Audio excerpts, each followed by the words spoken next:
ಪ್ರಪಂಚದೊಳಗೆ ಇದ್ದು ಸತ್ತವರುಂಟು, ಸತ್ತು ಬದುಕಿದವರುಂಟು, ಕಣ್ಣಿದ್ದು ಕುರುಡರುಂಟು, ಕಣ್ಣಿಲ್ಲದೆ ಕಣ್ಣುಳ್ಳವರು ಉಂಟು. ಹೊರಗಣ್ಣಿಗೆ ಕಾಣದ ಒಳಗಣ್ಣಿನಿಂದ ಅಸಾಮಾನ್ಯ ಪ್ರತಿಭೆಯನ್ನ ಈ ನಾಡಿಗೆ ಪರಿಚಯಿಸುತ್ತಿರುವಂತಹ ಪರಮ ಪೂಜ್ಯ ಬಸವಾನಂದ ಶ್ರೀಗಳ ಕೇಂದ್ರೀಕರಿಸಿಕೊಂಡು ಇರುವಂತಹ ಇಂದು ಸಮಾರಂಭ. ನಮ್ಮ ಅನೇಕ ಎಲ್ಲ ಬಸವ ಬಳಗದ ಕಾರ್ಯಕ್ರಮಗಳು ಇದ್ರ ಜೊತೆಗೆ ಜೋಡಣೆ ಆಗಿದ್ದಾವೆ. ಹೊರಗಣ್ಣಿನ ದೌರ್ಬಲ್ಯವನ್ನು ಮೆಟ್ಟಿ ನಿಂತುಕೊಂಡು ಒಳಗಣ್ಣಿನ ಅಸಾಧಾರಣ ಸಾಮರ್ಥ್ಯವನ್ನು ಅಪೂರ್ವವಾದಂತಹ ಸಾಧನೆಯ ಮೂಲಕ ಬರೆದಂತಹ ಗ್ರಂಥವೇ ವಚನ ಹೃದಯ.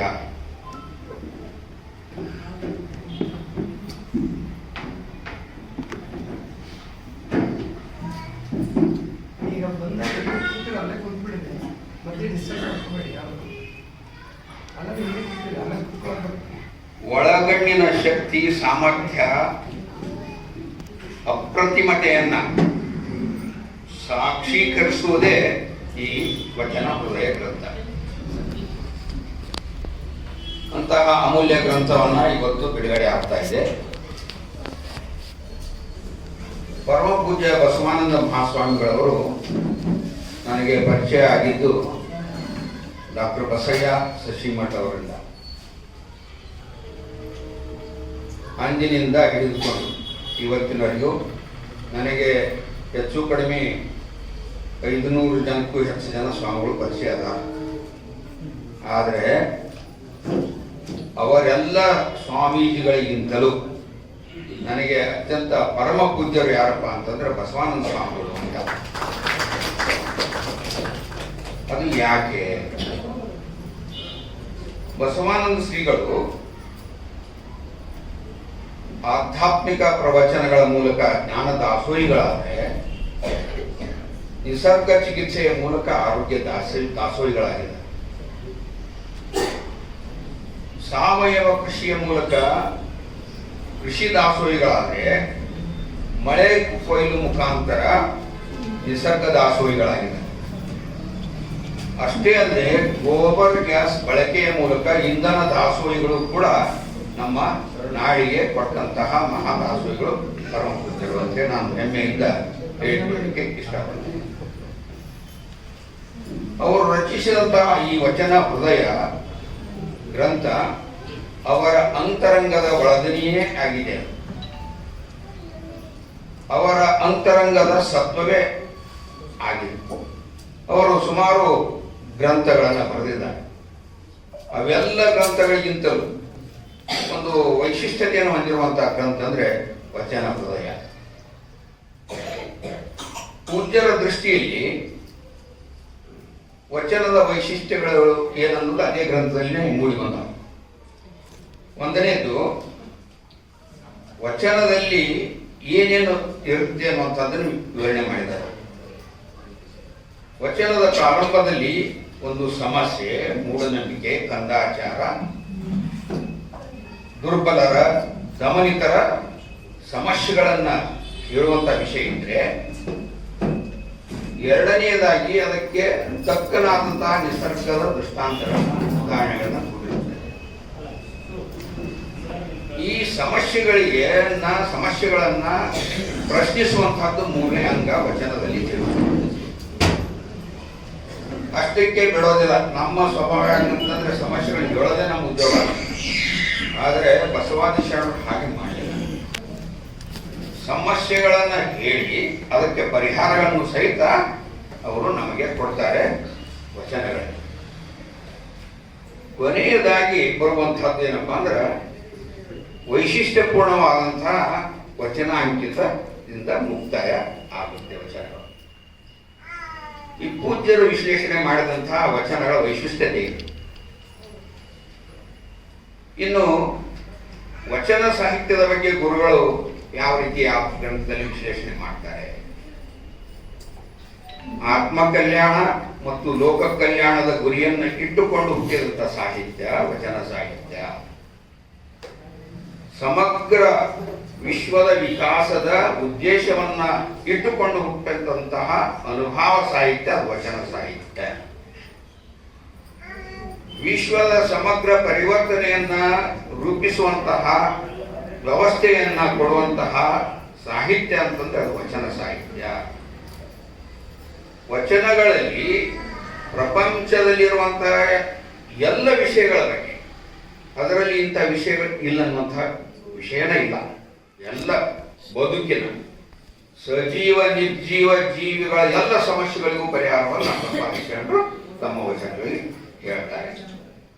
ಕೊನೆಯದಾಗಿ ವಚನದ ಹೃದಯ ವಚನಾಂಕಿತ ಇರುತ್ತೆ.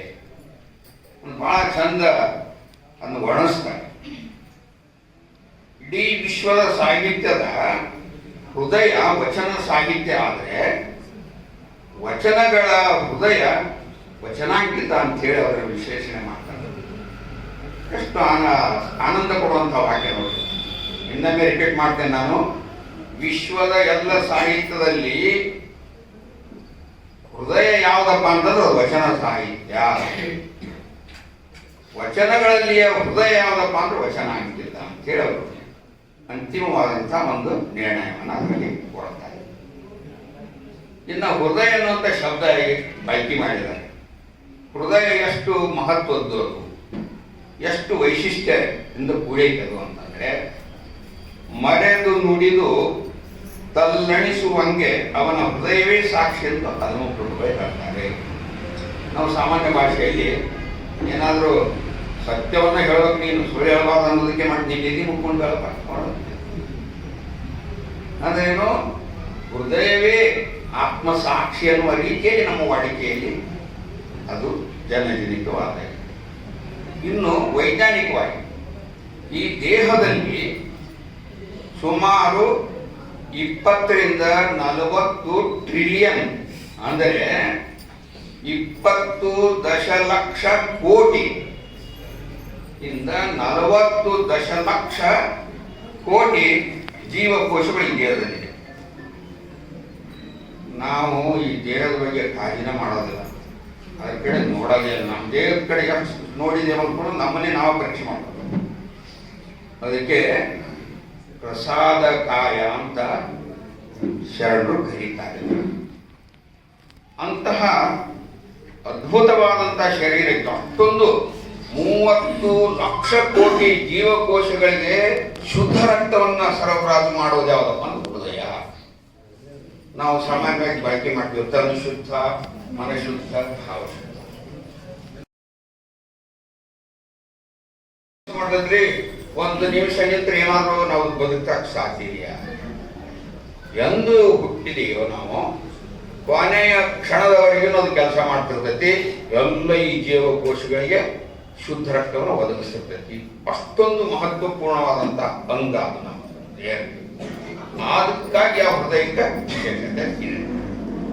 ಇನ್ನು ಮೆದುಳು ಜೀವಶಕ್ತಿ ಆದರೆ ಹೃದಯ ಜೀವಕ್ರಿಯೆಯ ಶಕ್ತಿ ಅಥವಾ ಜೀವಕ್ರಿಯೆಗೆ ಪ್ರಧಾನವಾದಂತಹದ್ದು. ಮೆದುಳು ಜೀವಶಕ್ತಿ ಪ್ರಧಾನವಾದರೆ ಹೃದಯ ಜೀವಕ್ರಿಯೆಗೆ ಪ್ರಧಾನವಾದಂಥ ಅಂಗ ನಮಗೆ. ಅದಕ್ಕೆ ಬಹುಶಃ ಪೂಜ್ಯರು ಈ ವಚನ ಸಾಹಿತ್ಯದ ಇಲ್ಲಿ ಬರುವಂಥ ಅಂಕಿತ ನಾಮಗಳಿಗೆ ವಚನ ಹೃದಯ ಅಂತ ಹೆಸರಿಟ್ಟಿದ್ದಾರೆ ಅಂತೇಳಿ ನಾನು ನಂಬಿದ್ದೇನೆ. ಆ ಇಡೀ ಗ್ರಂಥವನ್ನು ಓದಿದಾಗ ಆ ರೀತಿ ನಮಗೆ ಅನಿಸುತ್ತೆ. ನಿಜಕ್ಕೂ ಅದು ಅರ್ಥಪೂರ್ಣವಾಗಿ ಮೌಲ್ಯಪೂರ್ಣವಾಗಿ ಆಧ್ಯಾತ್ಮಿಕವಾಗಿ ವೈಜ್ಞಾನಿಕವಾಗಿ ಅದು ಆ ಹೆಸರು ಅದಕ್ಕೆ ಅನ್ವರ್ಥ ಆಗಿದೆ ಅನ್ನುವಂಥ ಮಾತನ್ನು ಹೇಳಲಿಕ್ಕೆ ನಾನು ಇಷ್ಟಪಡ್ತಾ ಇದ್ದೇನೆ.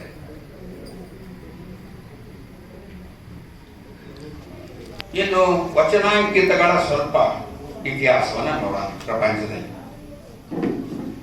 ನಾನು ಬಹುಶಃ ಇವತ್ತು ಬಹಳ ಸಂತೋಷದಿಂದ ಮಾತಾಡ್ತೀನಿ. ಯಾಕೆ ಗೊತ್ತಾ, ನಿಧಾನಕ್ಕೆ ಮಾತಾಡ್ತೀನಪ್ಪ. ನಾನು ವೇಗವಾಗಿ ಮಾತಾಡ್ಬೇಕು ಅನ್ಕೊಂಡಿದ್ದೀವ. ಗುರುಗಳು ನಮಗೊಂದು ಅನುಕೂಲ ಮಾಡಿಕೊಟ್ರೆ ಏನಂದ್ರೆ ಸರಿಯಾಗಿ 6 ಗಂಟೆಗೆ ಪ್ರಾರ್ಥನೆ ಪ್ರಾರಂಭ ಮಾಡಿಬಿಟ್ರು. ನಮ್ಮ ಕೊಪ್ಪಳ ಟೈಮ್ ಅಂದ್ರೆ 7 ಗಂಟೆ ಆಗಿತ್ತು. ಹಂಗಾಗಿತ್ತಂದ್ರೆ ನೀವು ಹೊಟ್ಟೆ ಸಿಗ್ತಿತ್ತು, ನಾನು ರೆಡಿ ಮಾಡ್ಬೇಕಾಗ್ತಿತ್ತು. ಅವ್ರು ಆರಾಮಾಗಿ ಅವ್ರು ಹೇಳಿದಾರೆ ನನಗೆ ಎಷ್ಟು ಸಮಯ ಮಾತಾಡ್ಬೇಕಂತ, ಅಷ್ಟು ಪರಿಪೂರ್ಣವಾದಂಥ ಸಮಯದಲ್ಲಿ ನಾನು ಮಾತಾಡ್ತೀನಿ. ಇನ್ನು ವಚನಾಂಕಿತಗಳ ಇತಿಹಾಸವನ್ನು ನೋಡಿದಾಗ ವಿಶ್ವದ ಇತಿಹಾಸ ತಜ್ಞರು, ಆಂಗ್ಲ ಭಾಷಾ ತಜ್ಞರು ಹಾಗೂ ಅನೇಕ ಭಾಷೆಯ ತಜ್ಞರು ಪ್ರಕಾರ ಎಲ್ಲಿಯೂ ಅಂಕಿತ ನಾಮವನ್ನು ಬಳಸಿದ್ದು ಉದಾಹರಣೆಗಳು ಇಲ್ಲ ಅನ್ನುವಂಥದ್ದು ಇತಿಹಾಸಕಾರರ ಒಂದು ಅಭಿಪ್ರಾಯ.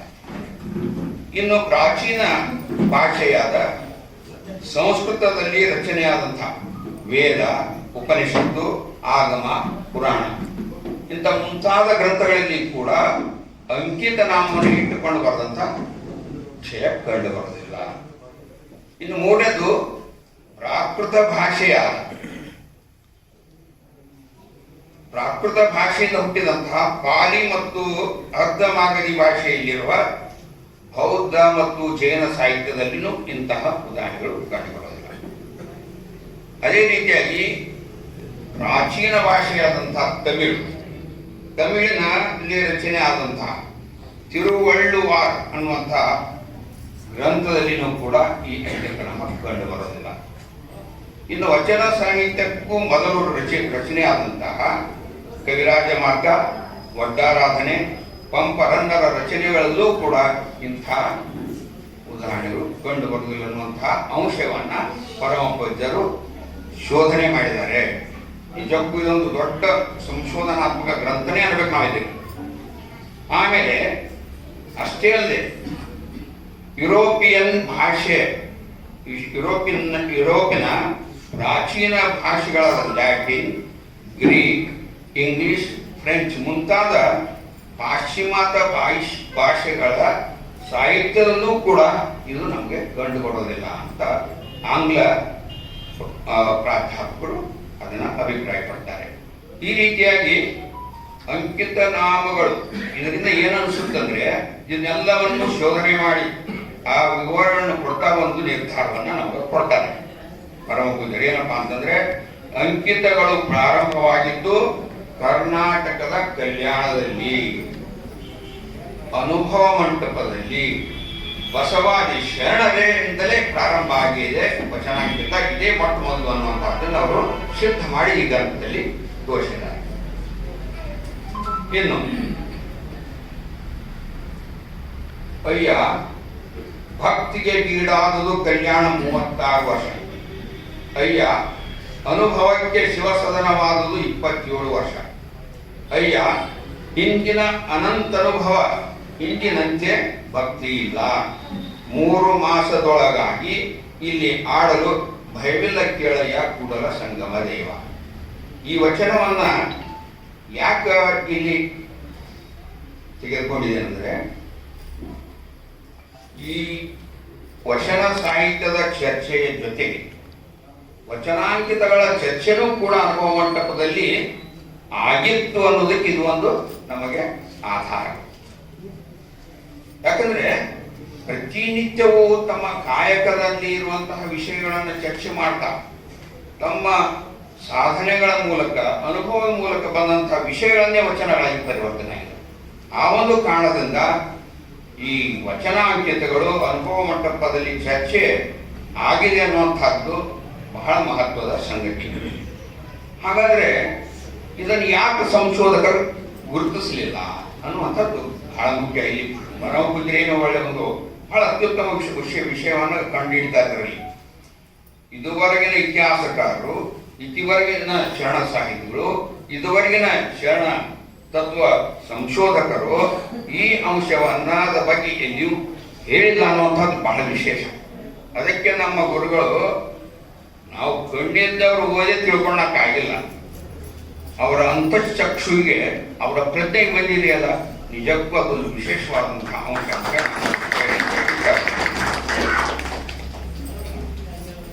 ಇನ್ನು ಆ ಅಂಕಿತಗಳ ವೈಶಿಷ್ಟ್ಯತೆ ಬಗ್ಗೆ ನಾನು ಒಂದೆರಡು ಮಾತಾಡ್ತೇನೆ. ಈ ಗ್ರಂಥವನ್ನ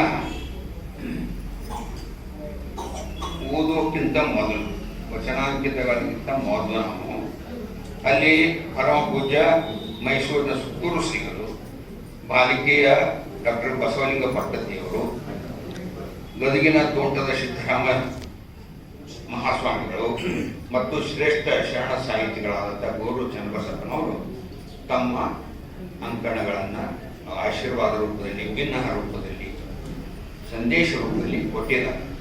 ಇದನ್ನು ನೀವೆಲ್ಲರೂ ಓದಲೇಬೇಕು. ಇದು ವಚನಾಂಕಿತಗಳ ಗ್ರಂಥ, ವಚನಾಂಕಿತಗಳ ವೈಶಿಷ್ಟ್ಯ ಮತ್ತು ವೈವಿಧ್ಯತೆಯ ಗ್ರಂಥ ಅಂತ ಹೇಳಿ ನಾವು ನೇರವಾಗಿ ಅದಕ್ಕೆ ಹೋಗೋದು ನನಗೆ ಅಷ್ಟು ಸಮಂಜಸ ಕಾಣ್ತಾ ಇಲ್ಲ. ಯಾಕಂದ್ರೆ ನಾನು ನೋಡಿದೆ, ನೀವು ಒಳಗಡೆ ಎಷ್ಟು ವಿಷಯವನ್ನು ತಿಳ್ಕೊಂತೀರೋ ಅದಕ್ಕಿಂತಲೂ ಅದರ ಎಲ್ಲ ಸಾರ ಸತ್ವವನ್ನು ತಿಳ್ಕೊಬೇಕಂದ್ರೆ ಈ ಮೊದಲಿನ ಈ ಎಲ್ಲ ಶ್ರೀಗಳ ಮತ್ತು ಶರಣ ಸಾಹಿತಿಗಳ ಪ್ರಾರಂಭದ ಟಿಪ್ಪಣಿಗಳನ್ನು ಓದಲೇಬೇಕು. ಅಂದಾಗ ಮಾತ್ರ ನಮ್ಗೆ ಓದಿಗೆ ಅರ್ಥ ಬರುತ್ತಂತೆ ನಾನು ಭಾವಿಸ್ತೇನೆ. ಇಲ್ಲಿ ಪೂಜ್ಯರು ಏನ್ ಮಾಡಿದಾರೆ ಅಂದ್ರೆ, ವಚನ ಸಾಹಿತ್ಯದಲ್ಲಿ ಇರುವಂತಹ ಅನೇಕ ಅಸ್ಪಷ್ಟತೆಗಳು, ಅನೇಕ ಅನಿಶ್ಚಿತತೆಗಳು, ಅನೇಕ ಅನಿಷ್ಟಗಳು ಅದ. ಅವುಗಳನ್ನು ನಿವಾರಿಸೋದ ಕಡೆ ಪೂಜ್ಯರು ಗಮನ ಹಚ್ಚಿಕೊಟ್ಟಿದ್ದಾರೆ. ವಚನಗಳಲ್ಲಿ ಹೇಳಿದ್ದಾರೆ, ನಾವು ಸಮಗ್ರವಾಗಿ ವಚನ ಸಾಹಿತ್ಯವನ್ನು ಓದಿದಾಗ ಏನಾಗುತ್ತಂದ್ರೆ, ಒಂದೇ ಶರಣರು ಒಂದು ವಿಷಯವನ್ನು ಹೇಳಿದರೆ ಇನ್ನೊಂದು ಕಡೆ ಅದರ ಪ್ರತಿದ್ವಂದಿಯಾಗಿ ಇನ್ನೊಂದು ವಚನದಲ್ಲಿ ಹೇಳ್ತಾರೆ. ಇದು ನಮ್ಗೆ ಗೊಂದಲ. ಆದರೆ ಇಂಥ ಎಲ್ಲ ಗೊಂದಲಗಳನ್ನು ಪರಿಹಾರ ಕೊಟ್ಟಿದ್ದಾರೆ ನಮ್ಮ ಬಸವಾನಂದ ಮಹಾಸ್ವಾಮಿಗಳವರು. ಇನ್ನು ಇಬ್ಬರು ಶರಣರ ಸಮಾನ ಧ್ವನಿ ಅಥವಾ ಸಮಾನ ಅಭಿಪ್ರಾಯಗಳನ್ನು ಕೂಡಿಸಿಕೊಂಡು ಸಮನ್ವಯ ಮಾಡಿಕೊಂಡು ಪರಸ್ಪರ ಒಬ್ಬರಿಗೊಬ್ಬರು ಪೂರಕವಾದಂತಹ, ಪ್ರೇರಕವಾದಂತಹ, ಪ್ರೋತ್ಸಾಹದಾಯಕ ಅಂಶಗಳನ್ನು ಏನು ಅನ್ನುವಂಥದ್ದನ್ನು ಕಂಡುಕೊಂಡಿದ್ದಾರೆ.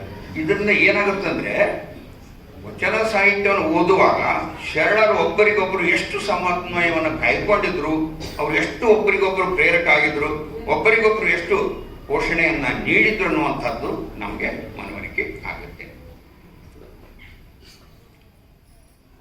ಇದುವರೆಗಿನ 12ನೇ ಶತಮಾನದಿಂದ ಇದುವರೆಗೂ 16ನೇ ಶತಮಾನದಲ್ಲಿ ವಚನ ಸಾಹಿತ್ಯದ ನಾವು ಬಗ್ಗುಳ ಇದು ಅವಾಗ ವಚನ ಸಾಹಿತ್ಯ ಸಂಗ್ರಹ ಮಾಡಿದ್ದಾರೆ.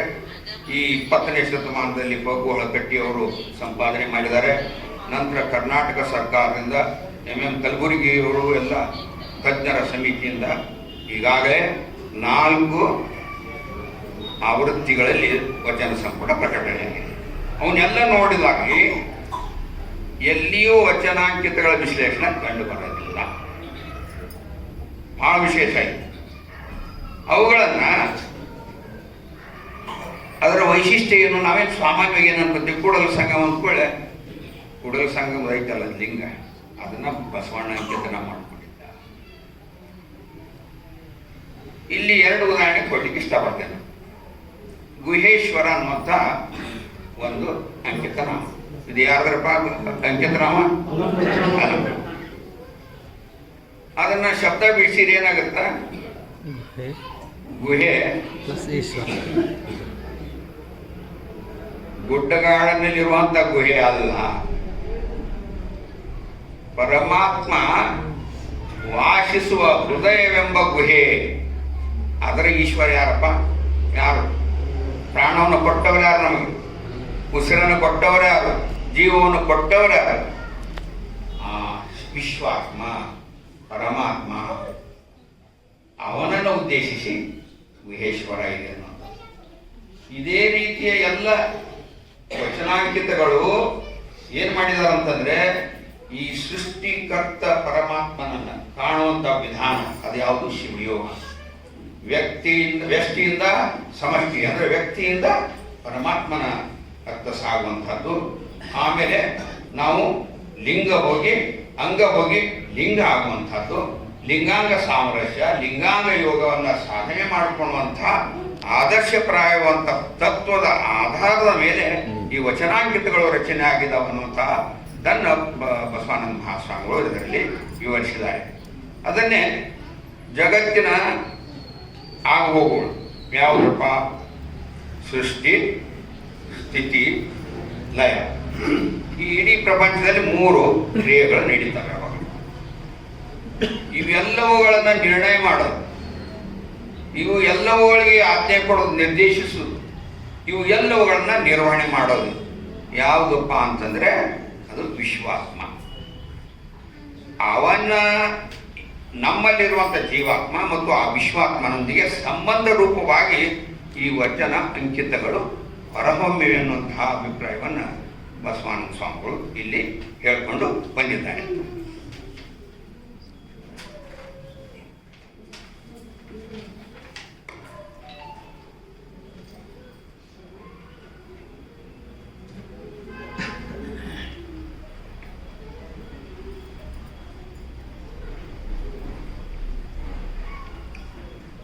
ಎಂ ಕಲಬುರ್ಗಿಯವರು ಒಂದು ಮಾತು ಹೇಳ್ತಾರೆ, ಅಸತ್ಯವನ್ನು ನಂಬಿಕೊಂಡು ಪರಸ್ಪರ ಅವಿಶ್ವಾಸದಿಂದ ಬದುಕುವುದಕ್ಕಿಂತ, ಇನ್ನೊಮ್ಮೆ ರಿಪೀಟ್ ಮಾಡ್ತೇನೆ, ಅಸತ್ಯವನ್ನು ನಂಬಿಕೊಂಡು ಪರಸ್ಪರ ಅವಿಶ್ವಾಸದಿಂದ ಬದುಕುವುದಕ್ಕಿಂತ, ಇಲ್ಲ ಮುಂದೆ ಬದುಕುವುದಕ್ಕಿಂತ ಕಹಿ ಎನಿಸಿದರೂ ಸತ್ಯವನ್ನು ತಿಳಿದುಕೊಂಡು ಪರಸ್ಪರ ವಿಶ್ವಾಸದಿಂದ ಬದುಕುವಂತೆ ಮಾಡುವುದೇ ಸಂಶೋಧಕನ ಕೆಲಸ.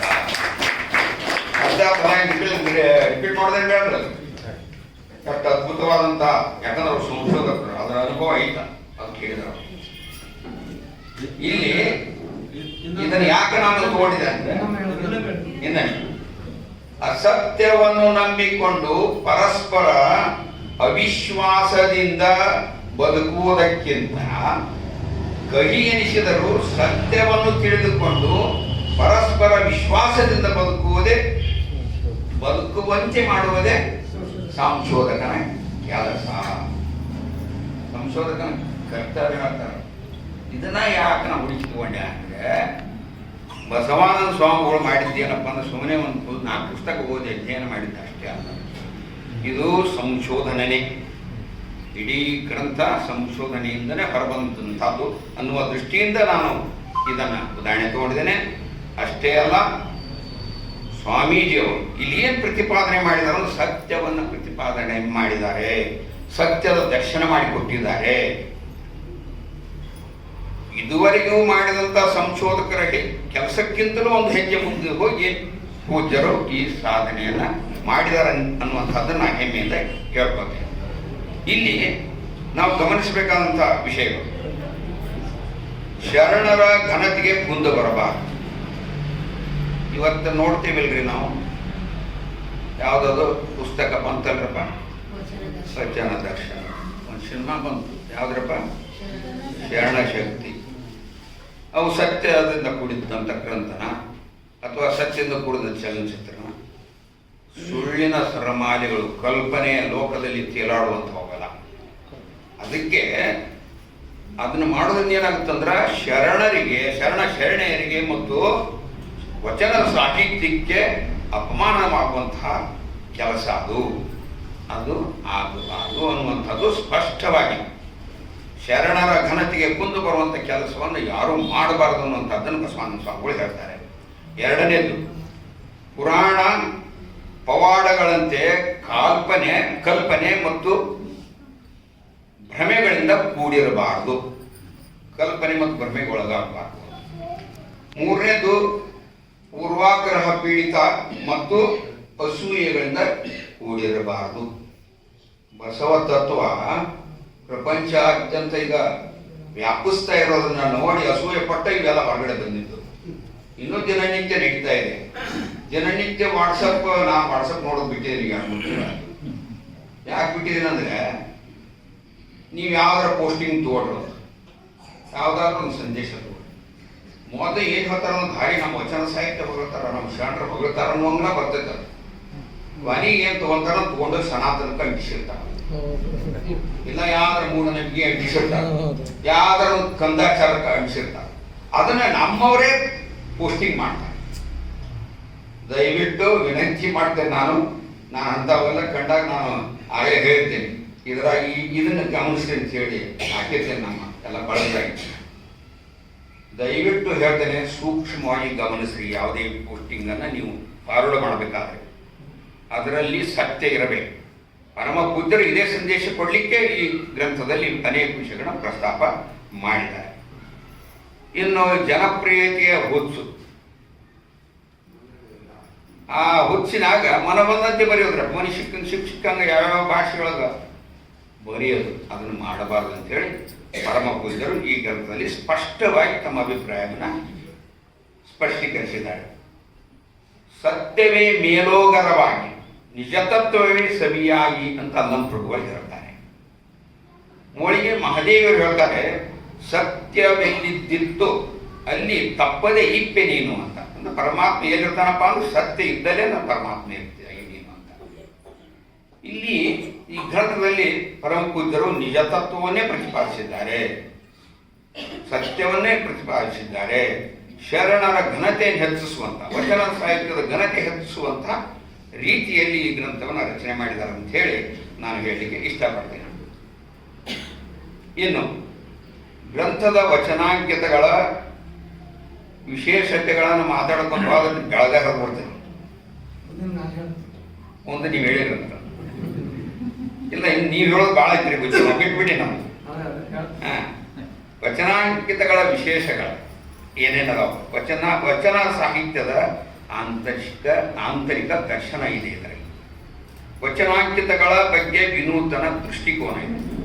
ವಚನ ಸಾಹಿತ್ಯದಲ್ಲಿ ಉಳಿದಿರುವ ಅನುಮಾನ ಅಪಾರ್ಥಗಳ ನಿವಾರಣೆಯಾಗಿದೆ. ವಚನ ಸಾಹಿತ್ಯದ ಐತಿಹಾಸಿಕ ವಿವೇಚನೆ ಇದೆ. ಇಷ್ಟಲಿಂಗದ ಇತಿಹಾಸ ಮತ್ತು ವೈಶಿಷ್ಟ್ಯತೆ ಇದೆ. ಕಲ್ಯಾಣದ ಮಹಾಮನೆ ಮತ್ತು ಅನುಭವ ಮಂಟಪಗಳ ವಿವರಣೆ ಇದೆ. ಶರಣರ ಬಗ್ಗೆ ಇರುವ ತಪ್ಪು ಕಲ್ಪನೆಗಳನ್ನು ಇದರಲ್ಲಿ ಹೋಗಲಾಡಿಸಿದ್ದಾರೆ. ಎಷ್ಟೋ ವಿಷಯಗಳನ್ನು ಶರಣ ಸಾಹಿತಿಗಳು ಮತ್ತು ಸಂಶೋಧಕರು ಅರ್ಥ ಮಾಡಿಕೊಳ್ಳದ ವಿಷಯಗಳನ್ನು ಇದರಲ್ಲಿ ಅರ್ಥೈಸಿ ನಮಗೆ ಇದರಲ್ಲಿ ಕೊಟ್ಟಿದ್ದಾರೆ. ಉದಾಹರಣೆಗಾಗಿ ದೇವರದಾಶಿಮಯ್ಯ ಮತ್ತು ಜೇಡರದಾಶಿಮಯ್ಯ ಇವರಿಬ್ಬರು ಬೇರೆ ಬೇರೆ ಅನ್ನುವಂಥದ್ದೇ ನಮ್ಮ ಎಲ್ಲರ ನಂಬಿಕೆ. ಆದರೆ ಇವರು ಬೇರೆ ಬೇರೆ ಅಲ್ಲ, ಇವರಿಬ್ಬರು ಒಬ್ಬರೇ ಜೇಡರದಾಶಿಮಯ್ಯ ಅನ್ನುವಂಥ ವಿಷಯ. ಅದೇ ರೀತಿ ಇಬ್ಬರು ಕಕ್ಕೈನವರು ಬರ್ತಾರೆ ಶರಣರ ಪಟ್ಟಿಯಲ್ಲಿ, ಇವರಿಬ್ಬರು ಬೇರೆ ಬೇರೆ ಅಲ್ಲ, ಇಬ್ಬರು ಒಬ್ಬರೇ ಕಕ್ಕೈನವರು. ಮತ್ತು ಹಡಪದ ಅಪ್ಪಣ್ಣನವರು ಮತ್ತು ಸಂಗಮೇಶ್ವರದ ಅಪ್ಪಣ್ಣನವರು ಇವರು ಬೇರೆ ಬೇರೆ ಅಲ್ಲ. ಸಮಗ್ರ ವಚನ ಸಂಪುಟದಲ್ಲಿ ಏನಾಗುತ್ತಂದ್ರೆ ಹಡಪದ ಅಪ್ಪಣ್ಣವ್ರ ವಚನಗಳ ಬೇರೆ ಇದೆ, ಸಂಗಮೇಶ್ವರದ ಅಪ್ಪಣ್ಣವ್ರ ವಚನಗಳ ಬೇರೆ ಬೇರೆ ಆಗಿ ಮಾಡಿದ್ದಾರೆ. ಅದಕ್ಕೊಂದು ಪರಿಹಾರ ಕೊಟ್ಟಿದ್ದಾರೆ ಇಡೀ. ಅಷ್ಟೇ ಅಲ್ಲದೆ ಈ ಸಮಗ್ರ ವಚನ ಸಂಪುಟದಲ್ಲಿರುವಂಥ ನ್ಯೂನತೆಗಳನ್ನು ಗುರುತಿಸಿ ಅವನು ಹ್ಯಾಂಗ್ ಸರಿಪಡಿಸಬೇಕು ಅನ್ನೋಂಥ ಪರಿಹಾರಗಳನ್ನು ಕೊಟ್ಟಿದ್ದಾರೆ. ಅದಕ್ಕೆ ಏನು ಮಾಡಿದ್ದಾರೆ, ಸಂಗಮೇಶ್ವರ ಅಪ್ಪಣ್ಣವರ ವಚನಗಳನ್ನ ಹಡಪದ ಅಪ್ಪಣ್ಣವರ ವಚನಗಳನ್ನ ಎರಡನ್ನೂ ಸೇರಿಸಿ ಹಡಪದ ಅಪ್ಪಣ್ಣನವರ ಹೆಸರಿನಲ್ಲಿ ಅವನ್ನ ಪ್ರಕಟಣೆ ಮಾಡಬೇಕು ಅನ್ನುವಂಥ ಸಲಹೆಯನ್ನ ಇದರಲ್ಲಿ ಕೊಟ್ಟಿದ್ದಾರೆ. ಇನ್ನು ಈ ಗ್ರಂಥ ನಮಗೆ ಯಾಕೆ ಇಷ್ಟ ಆಗುತ್ತೆ, ಇದು ಜನಮೆಚ್ಚುಗೆ ನಿಶ್ಚಿತವಾಗಿ ಪಡೆಯುತ್ತೆ. ಬಹುಶಃ ನನಗನ್ನಿಸಿಬಿಟ್ಟಿಗೆ ಆರೋಗ್ಯ ಒಂದು ಗ್ರಂಥ ಸುಮಾರು 14 ಸಾರಿ ಪ್ರಕಟ ಆಗಿದೆ. ಇದು ಬಹುಶಃ ಇದು ಎಲ್ಲಿ ಸೆಂಚುರಿ ಹೊಡೆದ್ರು ಹೊಡಿತೆ, ಅಷ್ಟರ ಮಟ್ಟಿಗೆ ಚೆನ್ನಾಗೈತಿ ಇದು. ನಾನಂತೂ ಇನ್ನೂ ಏನ್ರಿ ಅದ್ರಾಗ 30% ಹೋದೆ ನಾನು. ಆಮೇಲೆ ಅದು ಯಾಕೆ ಅಂದರೆ ನಮಗೆ ಮನಸ್ಸಿಗೆ ಹಿಡಿಸುತ್ತಂದ್ರೆ ಮೇಲೆ ಸುಂದರವಾದಂಥ ವಿನ್ಯಾಸ ಮತ್ತು ಮುದ್ರಣ, ಉತ್ತಮ ಗುಣಮಟ್ಟದ ಮುದ್ರಣ ಅಂತ ಕೂಡೈತಿ ಮೊಟ್ಟ ಮೊದಲು. ಎರಡನೇದು ಒಮ್ಮೆ ಓದಾಗ ಶುರು ಮಾಡಿಬಿಟ್ರೆ ಕೊನೆಯವರೆಗೂ ನಮ್ಮನ್ನು ಬಿಡೋದೇ ಇಲ್ಲ, ಅದು ಓದೇ ಹೇಳ್ಬೇಕು ನಾವು, ಹಂಗೆ ಮಾಡ್ತೈತಿ. ಆಮೇಲೆ ಇಲ್ಲೊಂದು ಅದಕ್ಕೆ ದೃಷ್ಟಾಂತ ಕೊಡ್ಲಿಕ್ಕೆ ಇಷ್ಟಪಡ್ತೀವಿ. ನನಗೆ ಹಾಲೂಟವ ನಿಕ್ಕುವ ತಾಯೇ, ನನಗೆ ಪರಿಣಾಮವ ತೋರುವ ತಾಯೇ, ಪರಮ ಸುಖದೊಳಗಿಪ್ಪ ತಾಯೇ, ಬಸವನ ಗುರು ತಾಯೇ, ಸಂಗಯ್ಯನಲ್ಲಿ ಸ್ವಯಲಿಂಗಿಯಾದೆಯ ಅಕ್ಕನಾಗಮ್ಮ ತಾಯೇ ಅಂತ ಯಾರು ಹೇಳ್ತಾರೆ? ನೀಲಮ್ಮ ತಾಯಿಯವರು ಹೇಳ್ತಾರೆ. ಈ ಗ್ರಂಥವನ್ನ ಆ ನೀಲಮ್ಮ ತಾಯಿಗೆ ಅರ್ಪಣೆ ಮಾಡಿಬಿಟ್ಟಿದ್ದಾರೆ. ಅಕ್ಕನಮ್ಮ ಅವರಿಗೆ ಅರ್ಪಣೆ ಮಾಡಿಬಿಟ್ಟಿದ್ದಾರೆ. ನಂತರ ಪ್ರಾರಂಭದಲ್ಲಿ ವಚನಾಂಕಿತಗಳ ವಿಶೇಷಕ್ಕಿಂತ ಮೊದಲು ಏನೈತಂದ್ರೆ ವಚನಾಂಕಿತಗಳ ಇತಿಹಾಸ ಇದೆ, ವಚನ ಸಾಹಿತ್ಯದ ಇತಿಹಾಸ ಇದೆ. ಆದ್ಯರು ಬಹಳ ಪ್ರಮುಖವಾದಂಥ ಅಧ್ಯಾಯ. ಆದ್ಯರು, ವೇದ್ಯರು, ಪುರಾತನರು, ಪ್ರಮತರು ಎಂಬ ಶಬ್ದಗಳ ವಿವೇಚನೆಯನ್ನು ಮಾಡಿ ಅದಕ್ಕೆ ಪರಿಹಾರ ಕೊಟ್ಟಿದ್ದಾರೆ. ಇಷ್ಟಲಿಂಗದ ಇತಿಹಾಸ ಸ್ವರೂಪ ಇದೆ. ಕಲ್ಯಾಣ ಮಹಾಮನೆಯ ಅನುಭವ ಮಂಟಪಗಳ ವಿವರ ಇದೆ. ವಚನಾಂಕಿತಗಳ 8 ವಿಭಾಗಗಳಿಂದ ಅದನ್ನು ವಿಂಗಡಣೆ ಮಾಡಿದ್ದಾರೆ. ನಾನು ವಚನಾಂಕಿತಗಳ ಏನು ವಿಂಗಡಣೆ ಮಾಡಿದಾರಲ್ಲ ಅದನ್ನು ಹೇಳೋದಿಲ್ಲ, ಬುದ್ಧಿ ಅದನ್ನು ನೀವೇ ಹೇಳ್ಬೇಕಂತ ಬಿಟ್ಟಿದೆ. ನಾನು ಭಾಳ ಸುಂದರವಾಗಿ ಅದನ್ನು ವಿಂಗಡಣೆ ಮಾಡಿದ್ದಾರೆ, ಅವರು ಗುರುಗಳೇ ಹೇಳ್ತಾರೆ. ಇನ್ನು ಕೆಲವೇ ವಿಷಯ ಉಳಿದಿದೆ. ಯಾವ್ಯಾವ ಇದರಲ್ಲಿದೆ ಅಂದ್ರೆ ಒಟ್ಟು 30 ಮುಗಿದ್ರೆ ಇನ್ನೂ ಇಲ್ಲಿ ಮುಗಿದಿಲ್ಲ. ಆಯ್ತಾಯ್ತು. ಈಗ ಈ ವಚನಾಂಕಿತಗಳ ಒಟ್ಟು 30 ವಚನಕಾರರ ವಚನಾಂಕಿತಗಳ ವಿಶೇಷ. ಇದರಲ್ಲಿ ಬಸವಣ್ಣನವರು ಮತ್ತು ಅಲಂಪ್ರಗಳು ಬಿಟ್ಟರೆ ಬಾಕಿ ಯಾವ ಶರಣರ ಹೆಸರು ಅನ್ನ ಅವರು ಸೂಚನೆ ಮಾಡಿಲ್ಲ. ಶಿವನಾಮಿ ಹೆಂಗೆ ಮಾಡಿದಾರಪ್ಪ ಅಂದರೆ ಶಿವಯೋಗಿಯ ಗುರು ಚಿನ್ಮಯ ಜ್ಞಾನಿಯ ವಚನಾಂಕಿತ, ಕ್ರೋಧವ ಗೆದ್ದು ಸಮತೆಯ ನಿಧಿಯಾದ ಶಿವಯೋಗಿಯ, ತ್ರಿಮಾತೆಯರ ವಚನಾಂಕಿತ. ಹೀಗೆ ವಚನಕಾರರ ವೈಶಿಷ್ಟ್ಯತೆಯನ್ನು, ಅವರ ಅದ್ಭುತವಾದಂಥ ಸಾಮರ್ಥ್ಯವನ್ನು ಬಿಂಬಿಸುವಂತಹ ಶಬ್ದಗಳ ಮೂಲಕ ಅವರ ವಚನಾಂಕಿತಗಳನ್ನು ಇಲ್ಲಿ ವಿವರಣೆ ಮಾಡಿದ್ದು ಕಂಡು ಬರ್ತಾ ಇದೆ. ಇನ್ನು ಕೊನೆಯದಾಗಿ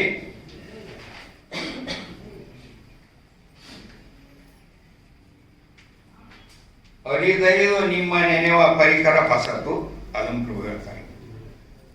ಚನ್ನ ಮಲ್ಲಿಕಾರ್ಜುನನ ನೆರವ ಪರಿಕರ ಹೊಸದು ಅಂತ ಅಕ್ಕಮಾದಿ ಹೇಳ್ತಾರೆ.